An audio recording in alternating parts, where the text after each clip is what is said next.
Bienvenue pour cette première conférence du cycle Parlons de la biodiversité sur Thuir. Une première sur le thème. Ça s'organise dans le cadre de l'Atlas de biodiversité communale qui est porté par la mairie. Donc c'est une démarche volontaire qui a pour objectif à la fois d'améliorer les connaissances de la faune et de la flore sur le territoire de Thuir, mais aussi de sensibiliser, d'éduquer, de partager la thématique de la biodiversité sur les territoires. Je remercie énormément Rémi Arcento donc de l'Office français de la biodiversité qui va inaugurer cette première conférence. Je suis Rémi Arcento, je suis le chef du service départemental de l'Office français de la biodiversité. L'Office français de la biodiversité, c'est un établissement public de l'État. La biodiversité, comment on la quantifie, quels sont ses intérêts, quelles sont les pressions qui s'exercent sur elle, dans quel état elle est aujourd'hui au niveau de la planète, et ce qu'on peut faire d'abord nous, l'État et ses opérateurs, et puis nous, tous ensemble, les citoyens, pour avoir une biodiversité la plus opérationnelle et la moins dégradée possible. Alors on commence par cette petite frise du temps, rassurez-vous, on ne va pas partir sur un grand cours de paléontologie ou de géologie, simplement pour poser un petit peu ce souvenir de où on vient et de où vient la vie sur Terre. Donc notre Terre a à peu près 4,5 milliards d'années, c'est à peu près son âge. La vie, elle apparaît sur Terre autour de 3,5 milliards d'années, essentiellement dans l'eau. Il n'y a pas de vie terrestre avant 800 millions d'années, et encore, ce ne sont que des cyanobactéries. Je ne sais pas si vous voyez ce que c'est des cyanobactéries, c'est des tout petits organismes. 800 millions d'années donc pour les cyanobactéries, 400 millions d'années les premiers végétaux et animaux qui émergent, donc la vie se répand des océans vers la Terre. Les mammifères, les premiers à peine 225 millions d'années, et l'homme Homo sapiens, pas les hominidés, 200 000 ans. Donc tout ça pour dire qu'on vient de loin et que tout ce qu'il y a autour de nous s'est construit depuis 3 milliards et demi d'années. Alors je sais, c'est un peu abstrait, mais on va maintenant rentrer un peu plus dans le vif du sujet. Quand on parle de biodiversité, on parle de quoi? Déjà, une première définition. La biodiversité, donc, c'est la diversité des formes de vie. Donc on va parler de diversité génétique, spécifique et écologique. C'est-à-dire la diversité entre les gènes, entre les individus au sein d'un même groupe, d'une même espèce, la diversité des espèces, le nombre d'espèces différentes, et la diversité des milieux, c'est-à-dire la diversité de comment les espèces s'agencent entre elles selon certaines conditions. On va voir ça tout de suite. La diversité génétique. Là, vous avez 12 renards, c'est la même espèce, et pourtant, chacun de ces 12 individus, vous le voyez sur les 12 photos, ne ressemble pas à l'autre et il est unique. À l'intérieur d'une espèce, chaque individu est unique et c'est la diversité génétique. La diversité spécifique. La diversité spécifique, c'est ce qu'on appelle le cortège des espèces animales et végétales. C'est-à-dire le nombre d'espèces qui existent. Et on va voir que ça peut être très très varié. Et enfin, la diversité écosystémique. En fait, toutes ces espèces, elles vont s'agencer, elles vont occuper l'espace selon des conditions d'altitude, de climat, d'exposition, d'ensoleillement. Quand on parle des océans, de la manière dont la lumière pénètre jusqu'au fond, de nature de la roche, d'acidité, de basicité de la roche, etc. Et donc tout ça, selon toutes ces conditions, ça va créer des grands écosystèmes. Là sur les photos, vous avez la plupart des grands écosystèmes qui sont sur Terre. Et vous voyez que sur ces photos, il y a également un paysage bocagé. Donc les écosystèmes, en fait, il y a les écosystèmes spontanés, mais il y a aussi les écosystèmes qui s'adaptent au vivant, qui s'adaptent aux pressions du vivant, dont les pressions qu'a pu et qu'exerce encore l'homme sur les habitats et les espèces. Mais ceci dit, la biodiversité, c'est pas qu'un catalogue d'espèces, qu'un catalogue d'individus, qu'un catalogue d'écosystèmes. La biodiversité, c'est la diversité de toutes les formes de vie, mais aussi des relations qui s'établissent et qui s'exercent entre elles. Alors, la biodiversité, petite séquence nouvelle frontière. Qu'est-ce que ça veut dire? Voilà, vous connaissez tous la métaphore de l'iceberg. Comment on va pouvoir s'en servir au niveau de la biodiversité? Je lis juste ce qu'il y a écrit. Après 3 siècles d'inventaire, on connaît assez bien les grandes espèces animales. La plupart des vertébrés, on va dire, et les plantes, mais les végétaux supérieurs. Mais ça, c'est ce qui est facilement observable. Et ça représente qu'une très faible part des êtres vivants organisés qui sont sur la Terre. Et je ne vous parle même pas du monde des micro-organismes qui restent pour l'essentiel à découvrir. Pour exemple, au XVIIIe siècle, quand Linné a réalisé la classification des espèces, il a décrit environ 12 000 espèces. Et il pensait qu'à 12 000 espèces, il avait fait le tour du monde connu au XVIIIe siècle, voilà, qu'il n'était pas loin d'avoir décrit toutes les espèces. À ce jour, sur toute la planète, on a décrit 2 millions d'espèces. Et on est très très loin du compte. Un petit exemple, donc là vous voyez différentes photos, vous avez sans doute vu des reportages là-dessus, sur le radeau des cimes. Donc les inventaires de biodiversité sur la canopée, c'est-à-dire sur le haut de la forêt, dans les forêts tropicales, équatoriales, humides. Quelques petits chiffres. Sur cette canopée d'Amérique du Sud, on estime à 41 000 espèces d'arthropodes. Les arthropodes, insectes, araignées, crustacés, mille-pattes aussi. 41 000 espèces juste sur la canopée. Pas au sol de la forêt, là il y en a encore plus et encore d'autres. Pas sur les branches basses, etc. Juste à l'interface où la forêt récupère le soleil. Si on trace un trait, grosso modo, qui va de Brest à Tokyo, sur le parcours, on va rencontrer 127 espèces d'arbres. Si on se déplace un petit peu et qu'on va voir la forêt primaire équatoriale en Colombie, sur 1 km² de forêt, on peut recenser jusqu'à 700 espèces. Et on ne les connaît encore pas toutes.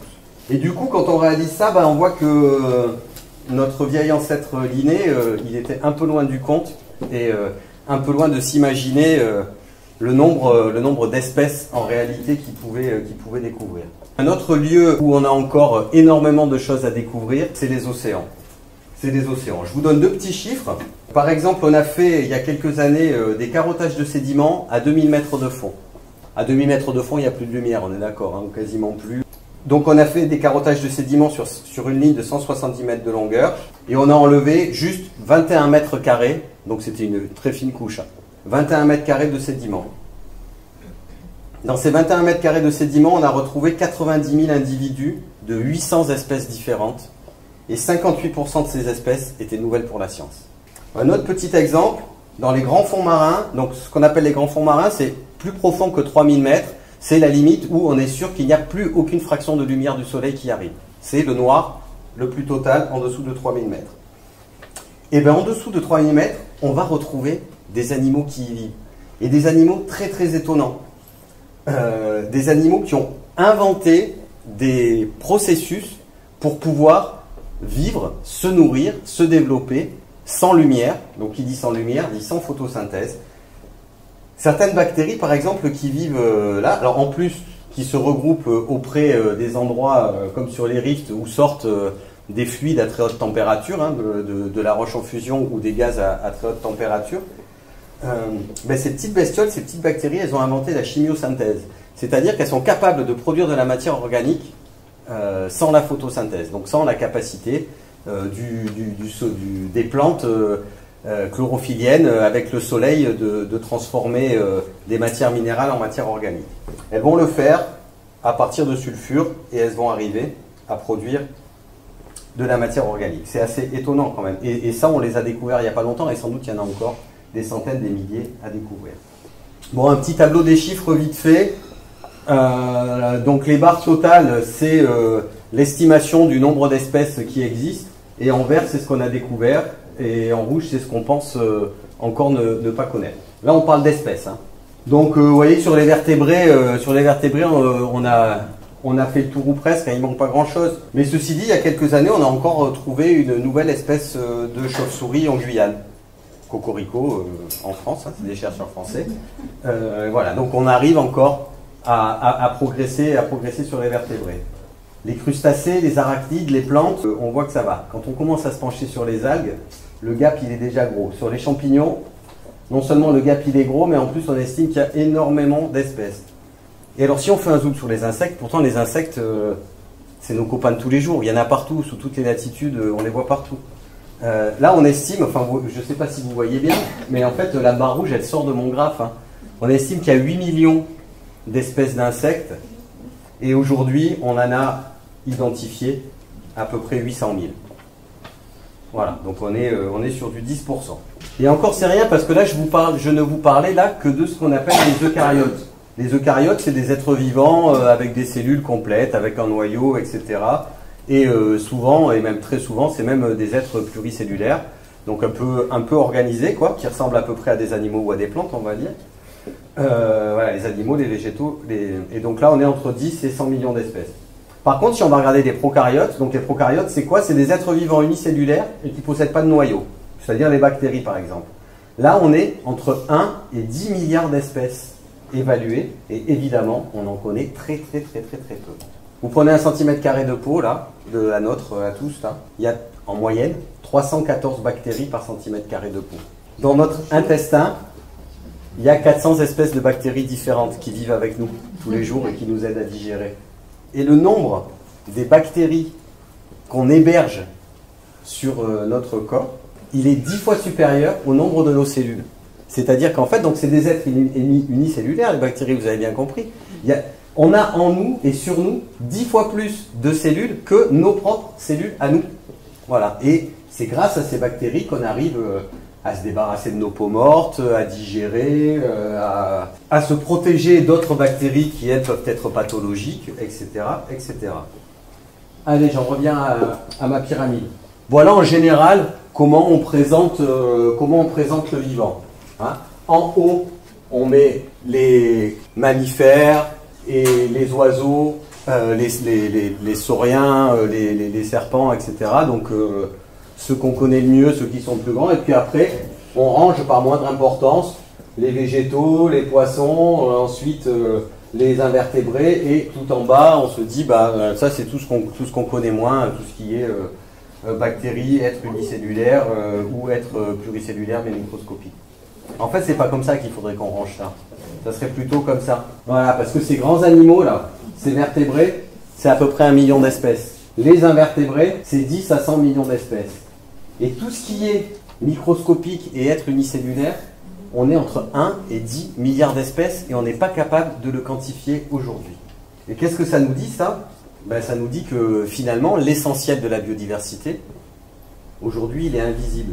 Il est invisible parce que techniquement, on ne le voit pas, mais il est aussi invisible parce qu'aujourd'hui, on ne le connaît pas encore. Et on en découvre tous les jours. Là, on a vu la biodiversité en chiffres. Maintenant, on va voir que la biodiversité aussi, c'est un système complexe, au sens mathématique du terme, et qui a différents niveaux d'organisation. Sur la première diapo, c'est quelque chose que tout le monde connaît, la chaîne alimentaire, donc un réseau trophique. Il y a interaction du vivant au sein d'un habitat, au sein d'un milieu. Cette interaction, la première de ces interactions qu'on connaît, si vous me permettez l'expression, c'est qui bouffe qui et quand. Voilà, qui sert à nourrir qui. Donc depuis ce qu'on appelle les producteurs primaires, ce sont des végétaux qui sont autotrophes, c'est-à-dire qui sont capables de générer tout seuls leur nourriture grâce à la photosynthèse et aux minéraux et à l'eau qu'ils récupèrent. Hop, ils sont capables de créer ce dont ils ont besoin pour grandir. Et puis, vous avez le reste des animaux, pour le coup là, pas végétaux. Il y a certains végétaux aussi, mais voilà, qui sont hétérotrophes, c'est-à-dire qui ne savent pas se débrouiller tout seuls et qui doivent aller chercher à manger quelqu'un d'autre ou quelque chose d'autre pour pouvoir grandir. Et évidemment, tout ça s'organise avec des consommateurs primaires, des consommateurs secondaires ou prédateurs, des consommateurs tertiaires ou super prédateurs. Voilà, quelque chose qu'on connaît bien et qui est peut-être au niveau des interactions du vivant le plus facile à comprendre. La biodiversité, et donc ces interactions dans la biodiversité, c'est aussi de la coopération. Tout à l'heure, je vous ai parlé des bactéries de notre tube digestif. C'est exactement ça. C'est une coopération à bénéfice mutuel. Les bactéries, elles nous aident à digérer ce que nos enzymes autoproduits ne sont pas super à l'aise pour digérer. Et en même temps, elles se servent un peu sur la bête et elles trouvent la nourriture dont elles ont besoin pour pouvoir survivre dans notre estomac et dans notre intestin. Sur cette photo, on voit quelques exemples de coopération. La murène et la crevette, assez connues, hein, ces petites crevettes. Donc la murène pourrait tout à fait bouffer la crevette, ça rentre totalement dans son régime alimentaire. Sauf que ces petites crevettes-là, elles ont développé une fonction, on peut dire, qui est de venir nettoyer la gueule de la murène enlever tous les petits déchets et éviter les infections ou les surinfections par rapport à des plaies que la murène pourrait avoir dans la bouche. Donc la murène le laisse faire. Et on a même découvert à certains endroits des océans de véritables stations de lavage. Et c'est les scientifiques qui les étudient qui appellent ça comme ça. Ce sont des endroits où ces crevettes et ces arthropodes nettoyeurs vivent de manière sédentaire. Et c'est les poissons qui en ont besoin qui viennent. Voilà, et qui se mettent dans une position particulière. En général, ces poissons se mettent à la verticale pour montrer qu'il n'y a pas d'agressivité. Et à ce moment-là, les crevettes, elles sortent et elles viennent leur nettoyer la dentition. Le buffle et le pique-bœuf en dessous, c'est pareil. C'est une association à bénéfice mutuel. Le pique-bœuf, il va venir se nourrir des parasites qui sont sur le buffle. Et le buffle, il se fait déparasiter à l'œil. Et chacun y trouve son compte. Puis la photo des champignons, là on rentre sur un autre système de coopération qui est la symbiose. Donc la symbiose, c'est une coopération entre deux individus de deux espèces différentes, bien évidemment à bénéfice mutuel, mais en plus où aucun des deux ne saurait survivre sans l'autre. Parce que finalement la murène, si elle ne se fait pas nettoyer les dents, ça ne l'empêche pas de vivre, de se nourrir, de se reproduire, etc. Le buffle, pareil, il va se rouler, il va se gratter plus que la normale, mais ça ne va pas l'empêcher de vivre. Là, les mycorhizes des champignons et les racines de l'arbre, si les arbres en question, ils n'ont pas les champignons qui sont à l'interface de leurs racines, ils ne vont pas être capables de récupérer certaines matières minérales. Et à l'inverse, le champignon, qui n'est pas chlorophylien, donc qui n'est pas capable de fabriquer lui-même sa matière pour grandir, en fait, il va pouvoir aller chercher par échange des glucides, en fait, des sucres qu'après il va s'occuper de resynthétiser pour pouvoir grandir. Voilà. La symbiose la plus connue, c'est le lichen. Tout le monde a vu du lichen sur les arbres. Le lichen, on pense que c'est une espèce, un individu. Non, en fait, il y en a toujours deux. Dans le lichen, il y a toujours une algue et un champignon. Le champignon, il est capable de retenir l'eau dont l'algue a besoin pour vivre, et l'algue, elle est photosynthétique, donc elle est capable de fournir en retour au champignon ce dont il a besoin. Tout à l'heure, je vous disais que certains végétaux qui ne sont pas autotrophes, vous pouvez en rencontrer en vous promenant dans la garrigue, par exemple. Il y a une très jolie fleur qui n'est pas autotrophe, c'est l'orobanche. De loin, on croit que c'est des orchidées quand on les voit, etc. Et elles sont marron, violettes, pâles, blanchâtres, etc. Elles n'ont pas de feuilles ou très rarement des feuilles. Quand elles ont des feuilles, elles ne sont pas vertes. Voilà. Ces orobanches, en fait, leur racine vient parasiter. Donc là, le parasitisme, c'est une autre sorte de collaboration, mais au détriment de l'un et au bénéfice de l'autre. Certaines racines. Et nos orobanches de la garrigue, en général, elles aiment bien parasiter les racines des genêts. Il y a un livre qui est essentiel, je ne sais pas s'il est toujours édité, mais en tout cas c'est un livre essentiel là-dessus. Il s'appelle Le Guide illustré de l'écologie. Les auteurs, c'est Monsieur Fichesser et Madame Dupuitat. Donc Monsieur Fichesser, c'est quelqu'un de très connu. C'est un ingénieur des eaux et forêts qui a énormément travaillé sur l'écologie et sur la vulgarisation scientifique. Et vraiment ce livre, si vous vous intéressez à l'écologie, au grand cycle de la nature, aux relations du vivant, il est indispensable parce que tout y est écrit dedans, et tout y est écrit dedans pour tout le monde, ce qui est très important. Du coup, il est complètement accessible. On va commencer malheureusement à mettre quelques petits grains de sable dans le rouage. Je vais vous raconter une histoire, l'histoire du modèle des îles Aléoutiennes. Donc sur les îles Aléoutiennes, il y a de la loutre de mer au cours du XXe siècle. La loutre, énormément chassée pour sa fourrure, est en train de disparaître. On protège la loutre et une véritable dynamique de population se remet en place. Les loutres recommencent à être de plus en plus nombreuses. Et puis un jour, sans qu'on comprenne pourquoi, les populations de la loutre s'effondrent. Et donc on va regarder, on va chercher où est le dysfonctionnement. Il n'y a plus de braconnage, il n'y a plus de chasse. Où peut être le dysfonctionnement? Mais on se rend compte que les orques mangent les loutres, alors qu'elles ne les mangeaient pas avant. Mais pourquoi les orques se mettent à manger des loutres? Alors que normalement, les orques mangent préférentiellement les otaries. Et bien en fait, parce qu'il y a de moins en moins d'otaries. Et pourquoi il y a de moins en moins d'otaries? Parce que les stocks de poissons qui nourrissent les otaries sont en diminution. Et pourquoi ils sont en diminution? Parce qu'on les pêche un peu trop. Mais si ça ne serait que ça, c'est que les loutres, elles mangent des oursins. Et le fait qu'il y ait de moins en moins de loutres, il y a de plus en plus d'oursins. Et les oursins, eh ben, ils mangent les laminaires. Vous savez, ces grandes algues qui sont accrochées au fond et qui remontent très très haut. Et du coup, les champs de kelp, ces laminaires, ont largement diminué. Et ces champs de kelp, en plus de la surpêche, sont également une nurserie pour les poissons que mangent les otaries. Et on se retrouve dans un cercle rétroactif qui est très très négatif, et on voit que finalement, on a mis un petit grain de sable dans le rouage, et tout l'écosystème est en train de se dégrader. Vous appelez ça un petit grain de sable? Les trucs les plus inquiétants pour notre avenir, je les garde pour après. Là, en fait, on a réussi à endiguer la surpêche sur les îles Aléoutiennes dans les années 90-2000, et on voit que le système a pu recommencer à être un peu plus vertueux. Une autre histoire un petit peu pareille, elle est les hippopotames. Donc un lac en Afrique, un village, de la pêche traditionnelle, et au fil du temps, de moins en moins de poissons. On ne comprend pas pourquoi. Études scientifiques, est-ce qu'il y a de la surpêche?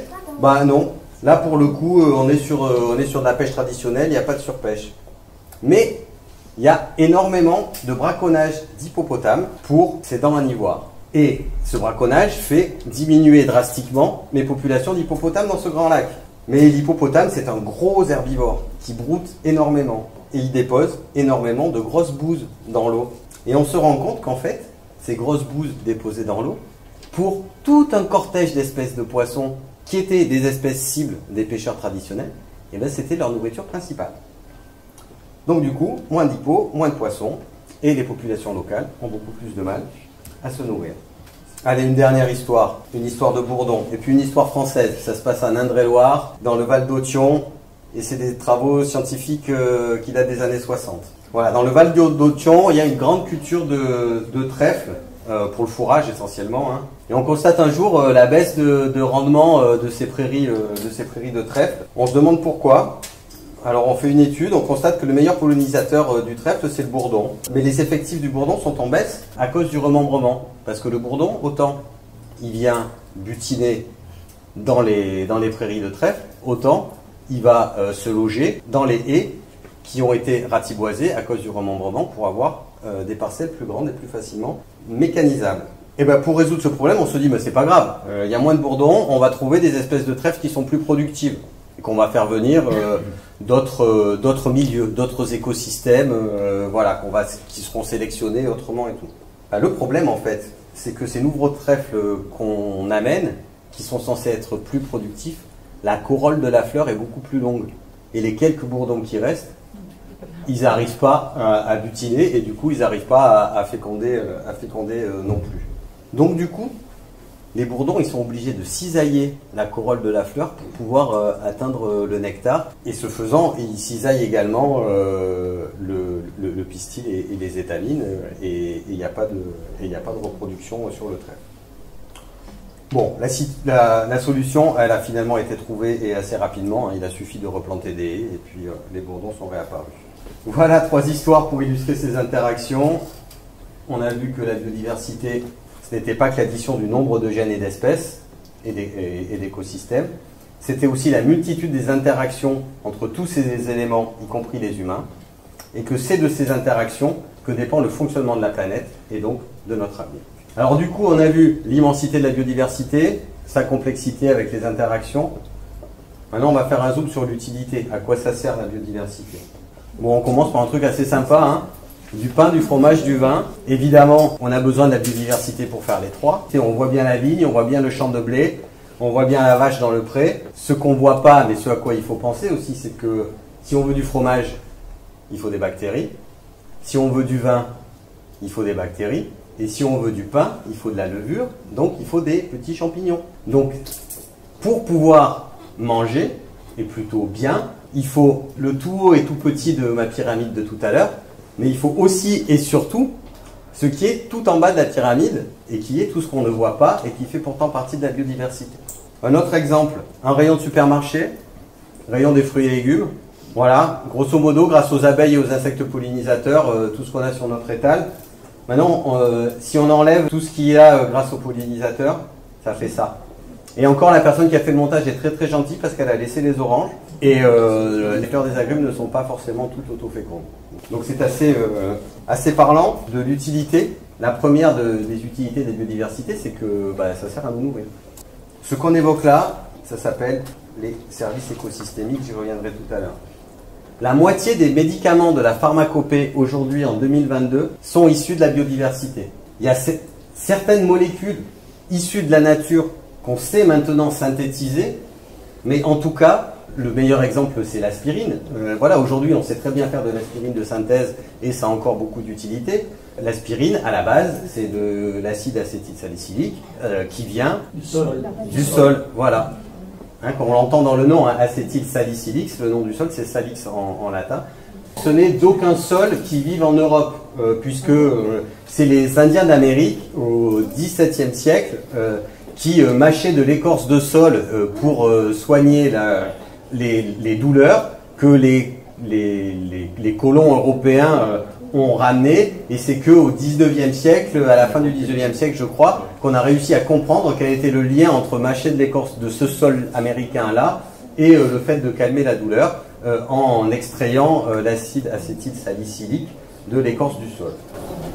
Pour être plus local, la quinine, le quinquina et du bien. Oui.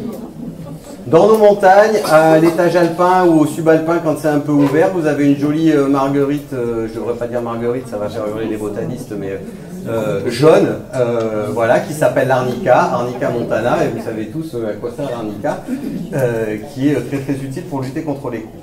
Une troisième utilité qu'il ne faut pas oublier, c'est que nous sommes à l'intérieur de cette nature, et cette nature, elle va nous apporter aussi toute une série de bienfaits qui ne sont pas quantifiables. C'est pas de la nourriture, c'est pas des habits, on n'a pas parlé des habits, mais voilà, c'est pas de la nourriture, c'est pas des habits, c'est pas des médicaments. Mais pourtant, c'est de l'art, c'est des animaux domestiques sans utilité alimentaire, c'est des paysages, c'est du bien-être, c'est de la sérénité, et ça aussi, c'est pris en compte dans les usages et les services rendus par la biodiversité à l'homme. Donc voilà, avec la biodiversité, nous nourrissons, nous habillons, nous chauffons, nous soignons, nous distrayons, nous créons, nous rêvons, et nous obtenons de la biodiversité bien d'autres services. Alors on va être un petit peu plus précis maintenant. On va regarder les grandes catégories de services écosystémiques tels qu'ils sont définis là de manière un petit peu plus scientifique. 4 grands types de services. L'approvisionnement, la régulation, le culturel et le soutien. Les services d'approvisionnement, c'est les biens et produits tels que la nourriture, les fibres, l'eau, les ressources génétiques, voilà, tout ce qui peut nous servir, je dirais, directement. Les services de régulation. Les services de régulation, ce sont les services qui sont obtenus, tels que la régulation du climat, la régulation de l'eau, le contrôle de l'érosion, la pollinisation, le contrôle des maladies ou des risques naturels. Typiquement, une forêt alluviale en bon état, des zones humides en bon état, ça permet de restituer de l'eau en période d'étiage, de sécheresse, et ça permet de retenir de l'eau en période de crue. Donc ça permet de faire en sorte qu'on soit moins inondé quand il y a des crues, et il nous reste un peu d'eau quand on est à l'étiage. Régulation du climat, on en a beaucoup parlé cet été. Hein. Voilà, il fait plus frais sous une forêt, ça condense sous une forêt, voilà, alors que sur du goudron, ça ne marche pas comme ça, et la température remonte très très vite. Sur la régulation, un petit point intéressant aussi, c'est que des écosystèmes, une biodiversité en bon état, ça a des effets sur la régulation des épidémies. On en a beaucoup parlé il y a 2 ans, là, enfin plutôt sur l'effet inverse, mais je vais vous prendre un exemple avec une maladie pour laquelle, dans les Pyrénées-Orientales et surtout sur la plaine et auprès des étangs, on n'est pas du tout indemne. Enfin, on n'est pas du tout indemne. Il y a depuis des années et des années aucun cas. C'est la maladie de West Nile. Je ne sais pas si vous connaissez la maladie, la fièvre du Nil occidental. C'est une maladie où le virus qui engendre la maladie a un cycle un petit peu compliqué. Hein. Il passe des oiseaux d'eau aux chevaux, aux hommes, et puis aux oiseaux d'eau à l'eau, etc. Mais bon, le fait est que c'est transmissible à l'homme. Eh bien, on se rend compte, en fait, que dans un écosystème donné, et sur une espèce donnée qui serait sensible à la maladie de West Nile. Donc le canard colvert par exemple. Voilà. Au plus il y a de diversité génétique dans la population qui est soumise à la maladie, au plus la maladie s'éteint vite. Parce qu'en fait, il y a ce qu'on appelle des individus cul-de-sac. C'est-à-dire que dans la population d'une espèce, il y a des individus qui ne vont pas être sensibles à la maladie. Et ces individus-là, ils vont casser la chaîne de développement de la maladie. Au moins on a de diversité génétique et au moins on a de diversité spécifique, et bien au moins on aura de chances de trouver ces individus cul-de-sac qui permettront de casser la chaîne de propagation de la maladie. Ça ne veut pas dire que la maladie va disparaître. La bactérie, le virus seront toujours là, etc. Mais leur vitesse de propagation sera nettement freinée. Et donc ça sera très utile pour West Nile, pour les canards et les oiseaux, mais aussi pour nous. On peut faire un parallèle aussi, j'ai pris cet exemple-là, mais il y a aussi la maladie de Lyme, qui est, dont le vecteur, ce sont les tiques, qui fonctionnent pareil en fait. Voilà. Au plus il y a de diversité génétique et au plus il y a de diversité spécifique dans les rongeurs qui sont infectés, au moins la maladie se répand. On a les mêmes problématiques dans le domaine végétal également. Sur les variétés de blé, par exemple, on constate que depuis 50 ans ou même plus, les variétés de blé, il y en a de moins en moins. Donc la prise de risque est de plus en plus énorme si jamais les variétés de blé existantes attrapent le type de maladie. Tout à fait. J'avais un troisième exemple dont je voulais vous épargner qui était sur le riz en Chine. Mais voilà, avec la rouille du riz, on sélectionne, on choisit des variétés, même des espèces, parce qu'il y a plusieurs espèces différentes de riz et des variétés, donc au sein d'une espèce de plus en plus ciblées et donc avec de moins en moins de diversité génétique parce qu'elles ont un meilleur rendement, etc. Et le jour où le champignon, pour le coup là, la rouille du riz, arrive à trouver l'astuce pour pénétrer les cellules et pour se développer, eh bien on perd toute la culture. Et comment on a réussi à revenir là-dessus, c'est que on a réussi à récupérer une diversité génétique de riz, certes avec des rendements plus faibles, mais qui permettait d'avoir 10, 12 variétés différentes dans la même rizière, ce qui fait que à chaque fois qu'il y avait une attaque de la rouille du riz, elle allait prendre sur une variété et pas sur les 9 ou 10 autres et préserver 90% de la récolte. La troisième catégorie de services écosystémiques, c'est les services culturels. Les services culturels, c'est les bénéfices intangibles, les valeurs, chacun y trouve celle qu'il veut, spirituelle, éthique, récréative, loisirs, dont le tourisme, qui pour le coup a quand même un certain intérêt économique. C'est pas dans les Pyrénées-Orientales qu'on dirait le contraire. Et la quatrième catégorie, c'est les services de soutien.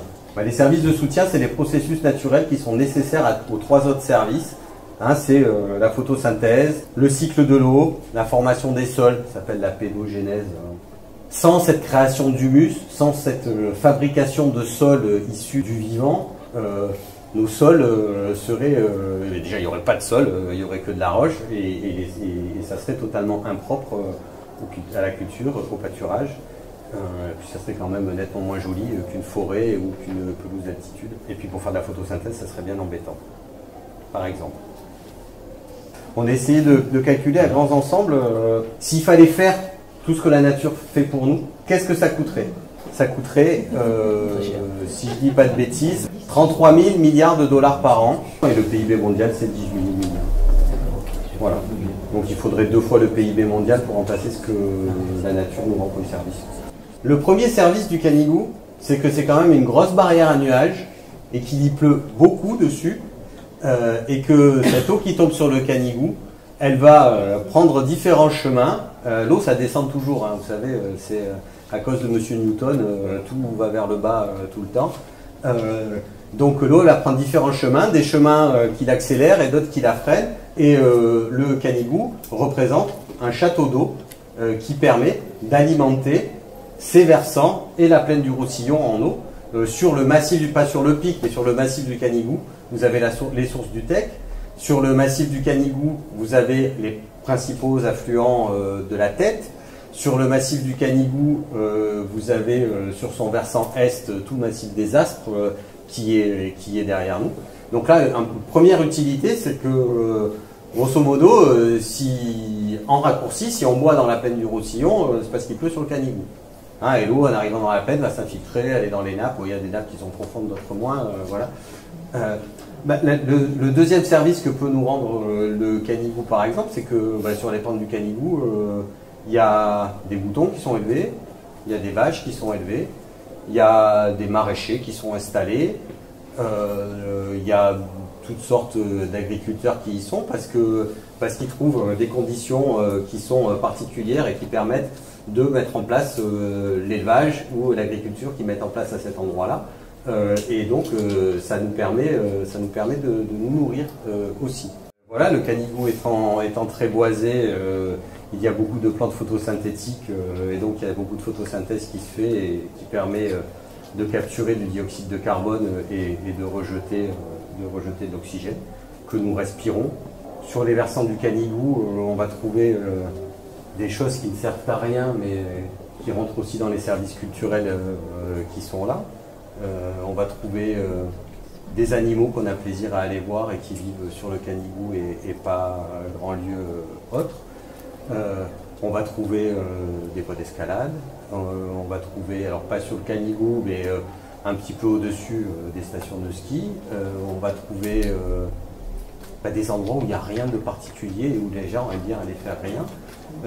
Dans le massif du Canigou, nos ancêtres ont aussi construit certains lieux de spiritualité. Il y a, je pense au prieuré de Marcevol par exemple, l'abbaye, voilà, etc., etc. Je ne suis pas d'ici, hein, donc ça fait quelques années que j'y habite, mais aussi. J'arrive, voilà. Et on pourrait développer comme ça à l'infini sur les services écosystémiques que nous rend le Canigou. Les pommes de la Rodja, mais quand même, qu'est-ce qu'on ferait sans les pommes de la vallée de la Rodja? Je vous épargne les bousiers australiens. Non mais c'est rigolo les bousiers australiens. On colonise l'Australie et on amène nos vaches. Mais on n'amène pas les bousiers qui mangent les bouses des vaches. Et les bousiers australiens, ils sont super bien adaptés pour manger les bouses de kangourou, mais pas du tout les bouses de vache. Donc on se retrouve avec 2 milliards de dollars par an dépensés pour enlever les bouses qui ne se dégradent jamais en Australie, des prairies où sont élevées les vaches. Jusqu'à ce que, alors là, au niveau écosystémique, catastrophe, on aille chercher des bousiers européens qui sont adaptés aux bouses des vaches européennes amenées en Australie pour aller bouffer les bouses des vaches devenues australiennes entre-temps. L'histoire ne dit pas ce que sont devenus les bousiers australiens avec peut-être des risques de concurrence, etc. La pollinisation, voilà, s'il n'y a plus d'insectes pollinisateurs, il faut polliniser à la main et c'est pas marrant du tout et c'est très long. Ça c'est en Chine. Je vous passe l'histoire du viaduc de Millau. Hein. Qu'est-ce qu'a à voir le viaduc de Millau là-dedans? Moi je vous la passe, je vous la fais vite quand même. C'est presque local. Vite fait. Pour construire le viaduc de Millau, par exemple, il y a 2,3 milliards d'années, il y a des cyanobactéries qui ont commencé à produire de l'oxygène au sein de l'océan. Et cet oxygène, il a permis d'oxyder du fer dissous. Et ces oxydes, ils sont devenus solides et ils se sont déposés. Et c'est grâce à eux qu'aujourd'hui, dans la croûte terrestre, on peut trouver du fer solide, voilà, et qu'on peut faire le ferraillage pour le viaduc de Millau. Il y a 300 millions d'années, c'est la biodiversité végétale qui, en captant le gaz carbonique, a produit l'essentiel de nos ressources en charbon. Et il en est de même pour notre pétrole qui date d'environ 100 millions d'années. Et de cette énergie-là, du charbon et du pétrole, on avait eu drôlement besoin pour construire le viaduc de Millau. Et enfin, il y a 150 millions d'années, il y a plein de petites algues microscopiques qui faisaient des petites coques calcaires qui sont mortes et qui se sont déposées au fond de l'océan. Ça, c'est devenu de la roche, et après, avec la tectonique des plaques, c'est ressorti.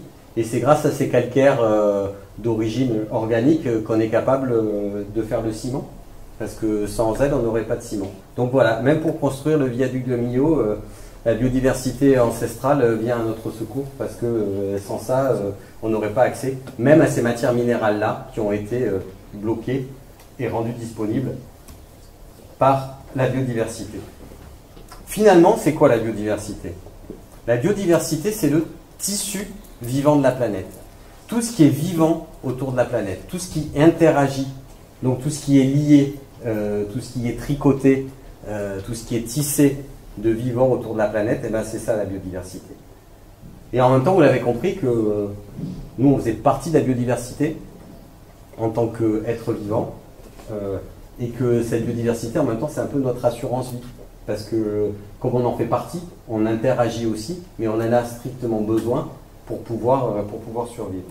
Et la biodiversité, bah, c'est un gros mi-cadeau, vous l'avez compris aussi. Hein. Dès que on joue à toucher à l'élément de ce tissu, bah, on risque de tout perturber.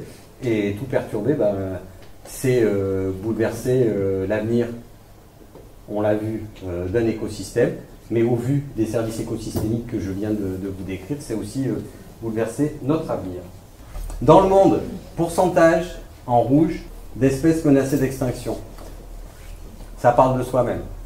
25% des mammifères, 19% des reptiles, 41% des amphibiens, 13,5% des oiseaux, 10% des insectes connus.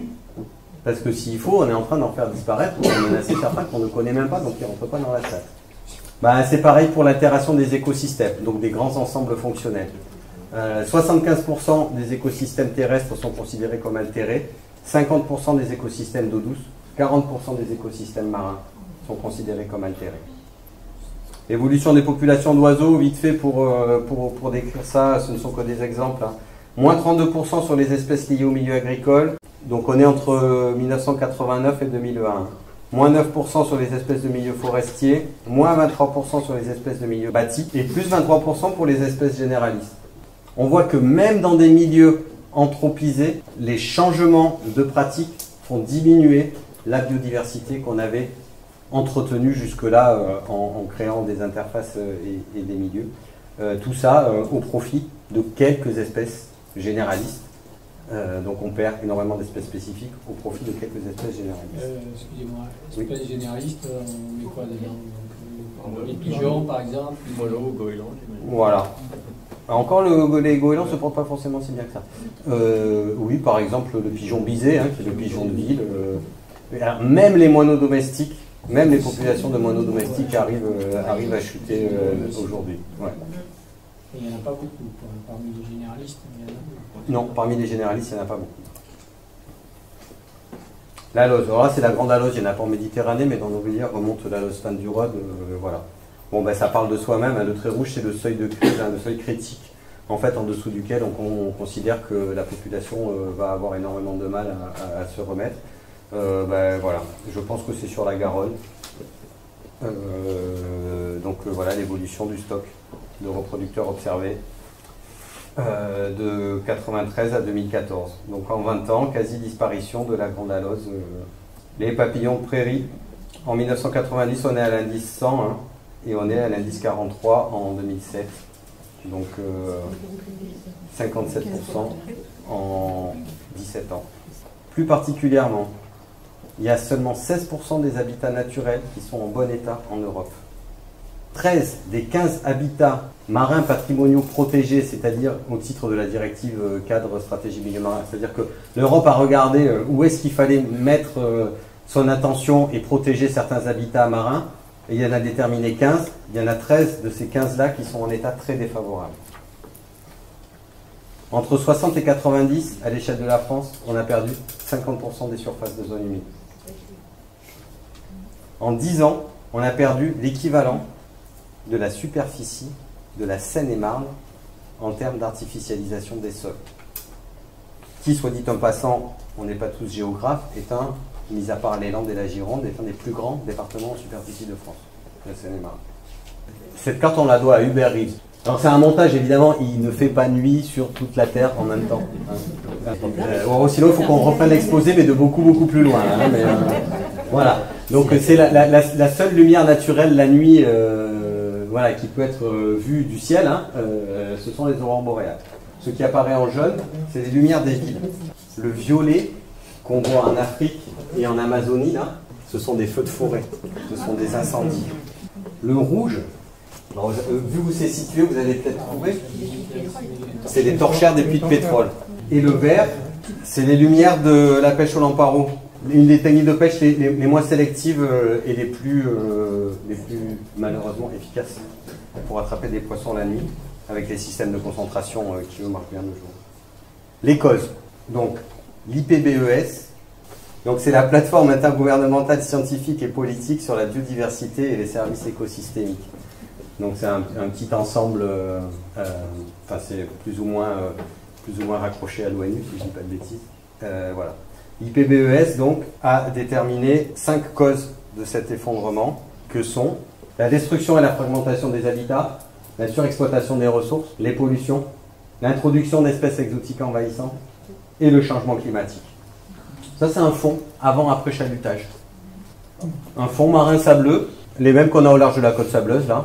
Enfin, là pour le coup, les espèces qu'il y a, c'est plutôt en zone intertropicale, mais on pourrait avoir pas mal. Enfin, je sais pas si certains d'entre vous font un peu de plongée ou quoi. En même temps, on va jamais plonger au large de la côte sableuse parce qu'il n'y a rien à voir.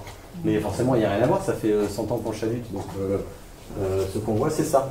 Mais dans l'absolu, même sur des fonds sableux, pour peu qu'on soit entre 20, 40, 60 mètres où il y a encore un peu de lumière, il y a de la vie qui se développe.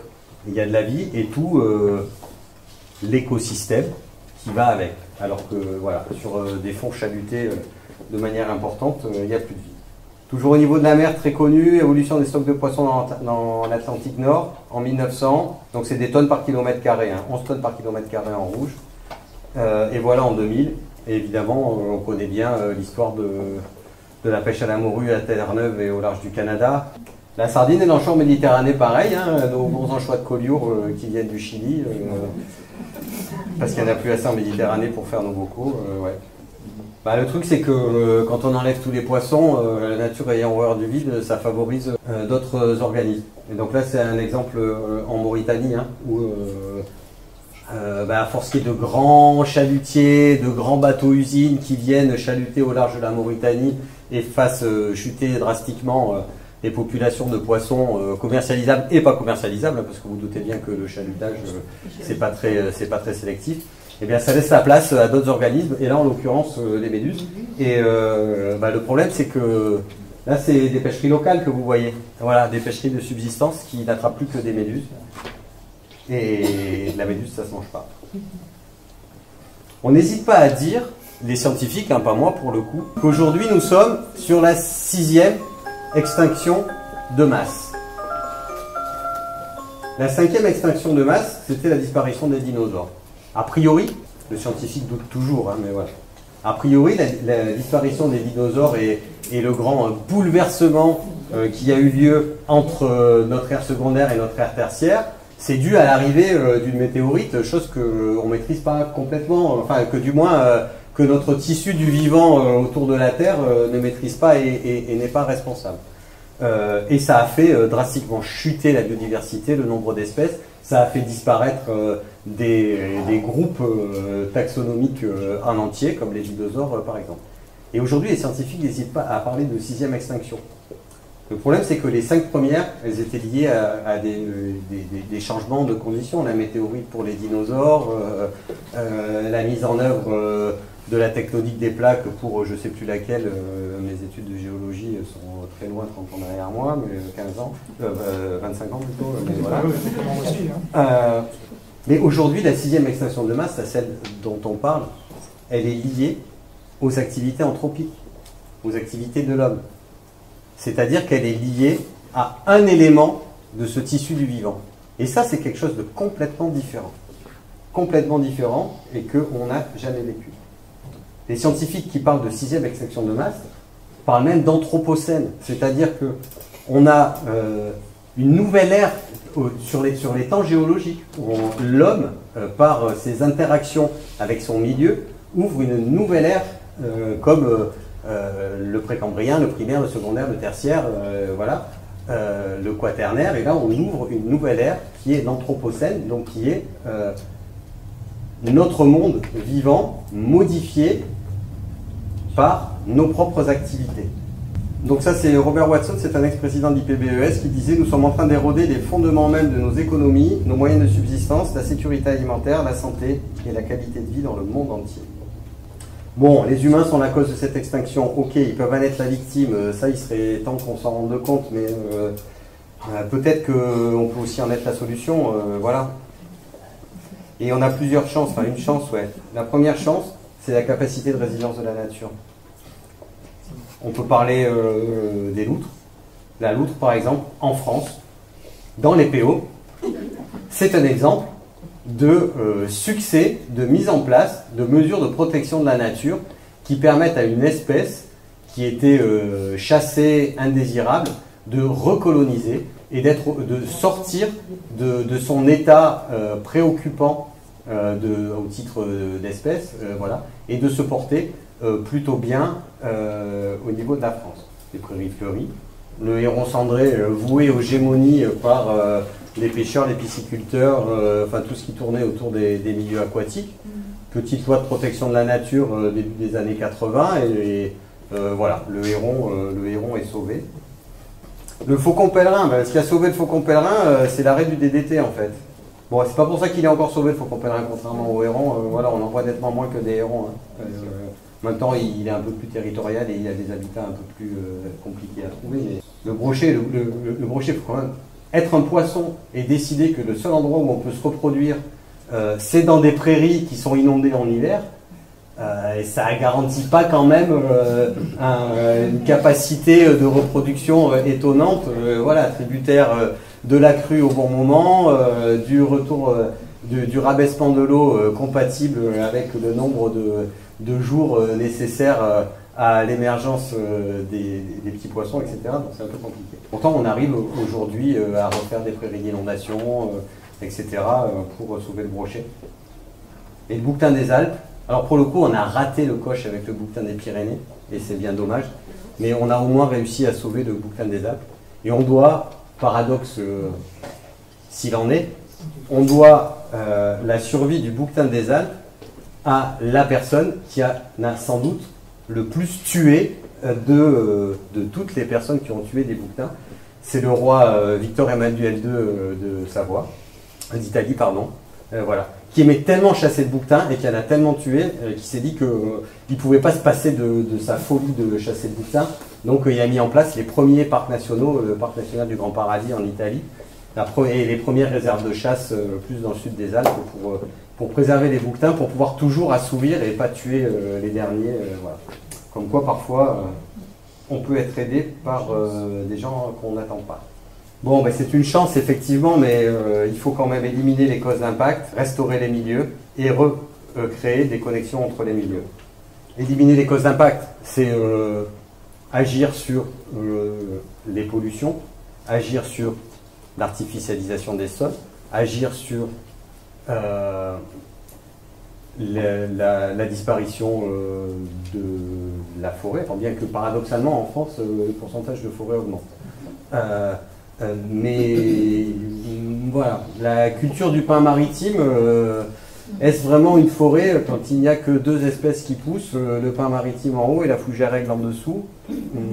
Voilà, on peut se poser la question, etc., etc. On multiplie les causes d'impact. Restaurer les milieux, c'est-à-dire être capable avec des actions de réparer sur certaines atteintes sur les milieux.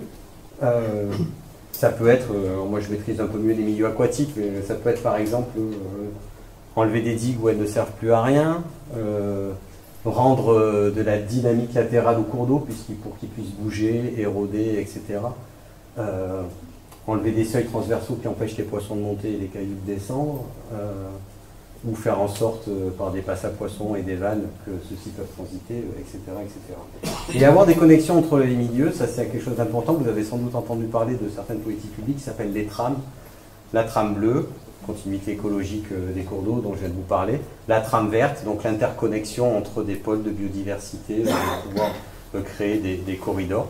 La trame noire, pour éteindre les lumières de l'extérieur et pouvoir avoir des nuits qui permettent aux animaux nocturnes de pouvoir bouger. La trame turquoise qui concerne les zones humides, etc., etc.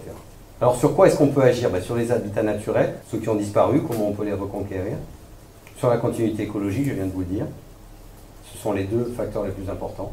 Agir sur les pollutions, les espèces exotiques envahissantes, très compliqué, mais l'IPBES nous dit bien que c'est un des cinq facteurs. et sur le trafic et les introductions des espèces. Et donc ça passe par une convention internationale qui s'appelle la CITES. Que faire? Connaître et comprendre, poursuivre et développer des politiques spécifiques qui le permettent, ce qu'on vient d'évoquer super rapidement, et intégrer la prise en compte de la biodiversité dans toutes nos activités et en matière d'aménagement du territoire.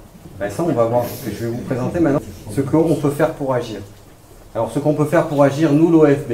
La première chose qu'on fait, vous le voyez à mon, j'allais dire à mon déguisement, mais c'est pas très respectueux pour mon uniforme. Vous le voyez à mon uniforme, la première chose qu'on fait, c'est de la police.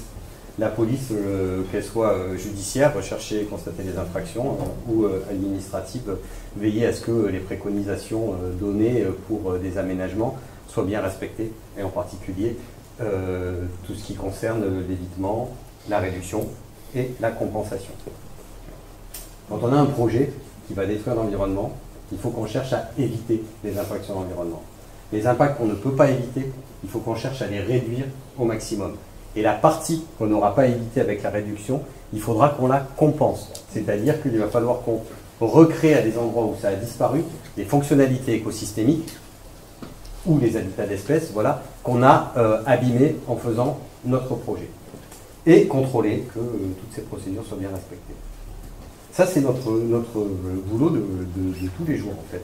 Le deuxième job qu'on peut faire, nous, au sein de l'OFB, et l'État a mis en place cet opérateur-là pour ça, c'est communiquer, pour justifier et mobiliser. Expliquer pourquoi protéger, pourquoi compenser, comment compenser. Expliquer l'urgence de la protection, ce que je viens de faire avec vous. Engager une prise de conscience collective, la susciter ou la fédérer si elle l'est déjà. Je pense que beaucoup d'entre vous ici ce soir n'ont pas besoin d'être engagés dans cette prise de conscience, mais plutôt la fédérer et la motiver. Et du coup, je vais vous présenter quelques actions que fait l'OFB pour mobiliser les acteurs.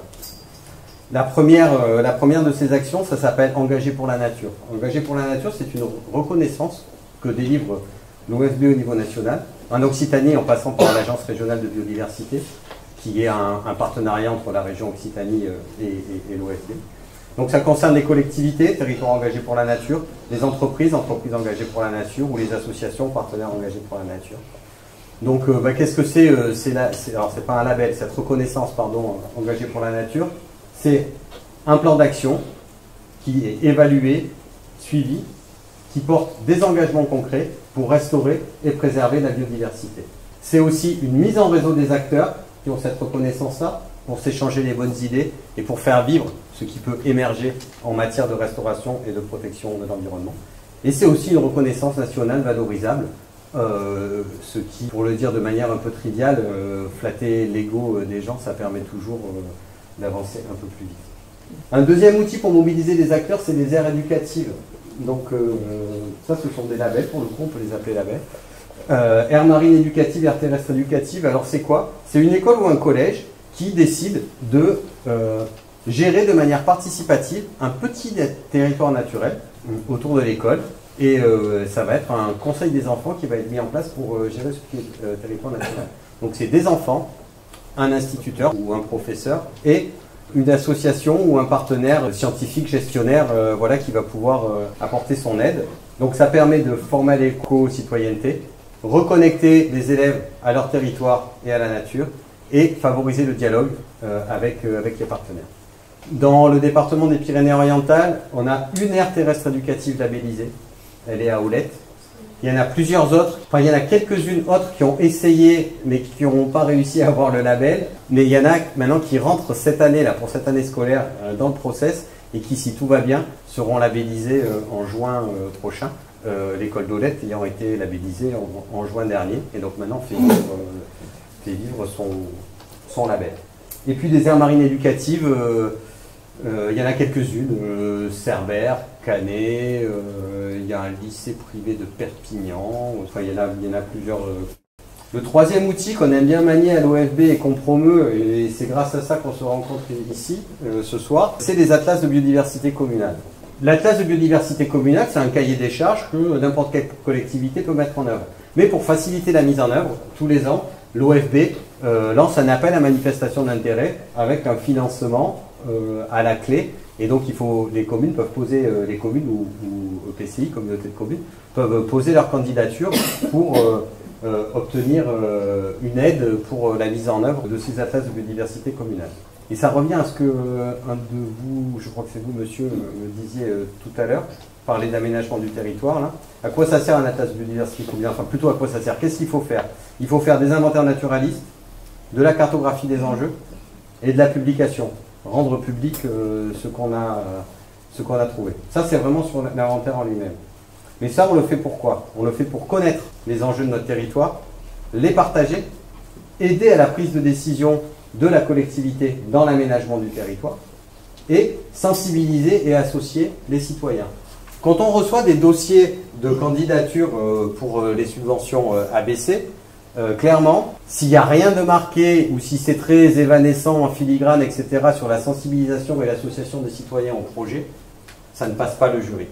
C'est ce qui nous importe le plus, c'est qu'il y ait cette interface-là, que finalement les citoyens participent et soient mis au courant des enjeux et des richesses de biodiversité pour jouer pleinement leur rôle d'acteurs, de citoyens acteurs et pouvoir interagir avec la collectivité sur la préservation de la biodiversité.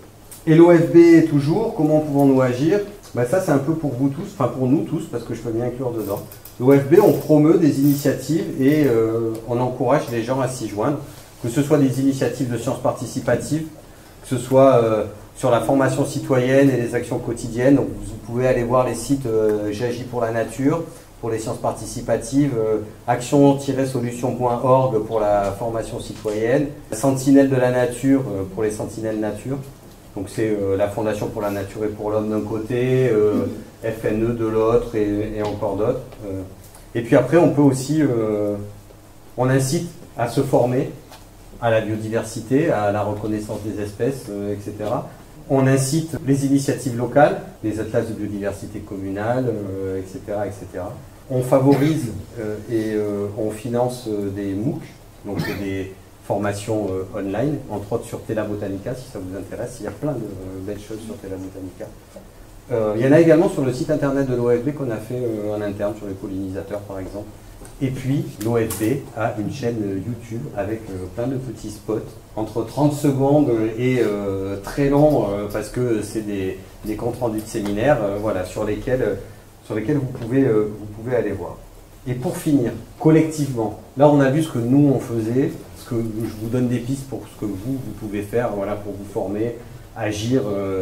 Il y a vos actions quotidiennes, mais aussi voilà, sur les sentinelles nature, ça permet de déclarer un tas d'ordures, une pollution. Voilà. Il y a aussi des associations comme le GOR dans le département qui est partenaire de l'Atlas de Tuire, qui administre et qui fait vivre le site internet, comment il s'appelle, pour enregistrer les données. FONLR, voilà, FONLR, etc. Mais collectivement, nous tous ensemble, qu'est-ce qu'on peut faire? Eh bien, on peut faire, essayer de changer de vision. Changer de vision, ça veut dire quoi? Donc là, je vais vous parler d'une analyse, alors qui va vous sembler osée, mais qui est complètement validée par l'OFB. La situation actuelle, c'est quoi? Une économie en croissance et un environnement fini. L'environnement, il est fini. Quand vous lirez Ficher-Serre et Dupuy-Tête, vous verrez que depuis la création de la Terre, il n'y a pas plus de carbone, il n'y a pas moins de carbone. Il n'y a pas plus d'azote, il n'y a pas moins d'azote. Voilà, des fois il est stocké, des fois il est libre, des fois il est combiné, ils sont combinés, tous ces atomes sont combinés, deviennent de la matière organique, des fois il reste au niveau minéral et tout, mais tout cet ensemble-là il est fini. On n'en a pas plus, c'est notre Terre, elle est comme ça. Cet environnement fini, c'est la source de toutes nos matières premières. Quand je dis toutes nos matières premières, c'est toutes les matières premières de la biodiversité de l'écosystème et toutes les matières premières évidemment de l'homme, puisqu'il fait partie de cet écosystème. Mais malheureusement, cet environnement fini, c'est aussi notre réservoir de déchets. Parce que cette économie en croissance infinie, elle consomme des ressources et de l'énergie qui vient de notre environnement fini.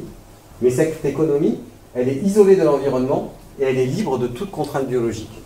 Et elle produit de plus en plus de déchets. Et ça, c'est un cercle qui n'est pas complètement vertueux, vous imaginez bien. Du coup, on parle de développement durable. Le développement durable, c'est quoi? C'est l'économique, le social, l'environnement.